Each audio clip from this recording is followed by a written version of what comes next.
Dadam bilan oyimga ko'ngillariga yoqadigan ovqat qilib berarsiz. Xo'p, bo'ladi.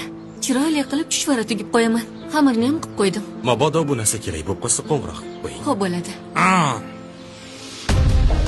Assalomu alaykum akajon. Va alaykum assalom.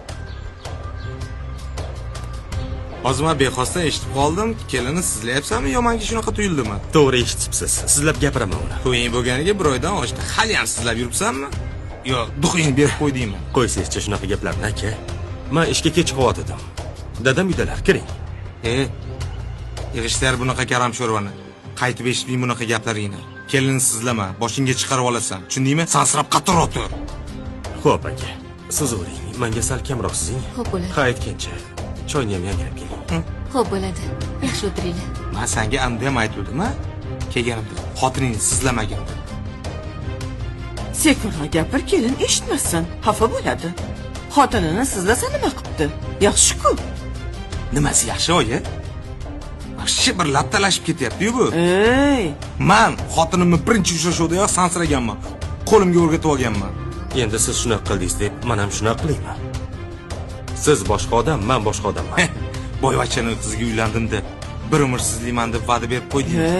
Qasam ichordingmi? Latta. Bo'shir ovozingni. Nimaga ukangni oilaviy ishlariga aralashyapsan? Dada, qarasangizchi bunisi. Erkak kishi ham o'zini ayolini sizlaydimi? Nima? O'zini ayoli sizlashga arzimaydimi? Shu ayol-ku kasal bo'lsa bir kosa suv tutadigan. Etagini bolaga to'ldiradigan, osh-ovqatiga qaraydigan, kir-chirini yuvadigan. Bu ukangni shaxsiy ishi. Ikkinchi, bola, bu masalada gapirma. Sen o'zingcha katta ketib, xotinimni birinchi uchrashuvda sansiraganman deb kerilasan. Go'yoki xotiningga bepsan deyman qaraysan. Shuning uchun ham xotining sendan qo'rqmaydi. Betingga sapchib, tegma-teng urishadi.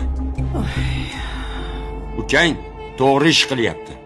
Mabodo urushib qolganda xotinini sansirasa, o'shanda jim bo'lib qoladi.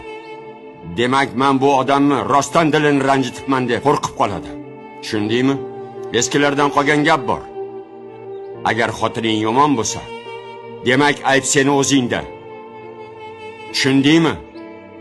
O'rgildim sandaqa kibrlilardan. Boshqa bu uyga bunaqa gaplar bilan kelma. Kesang to'g'ri kelib to'g'ri ket.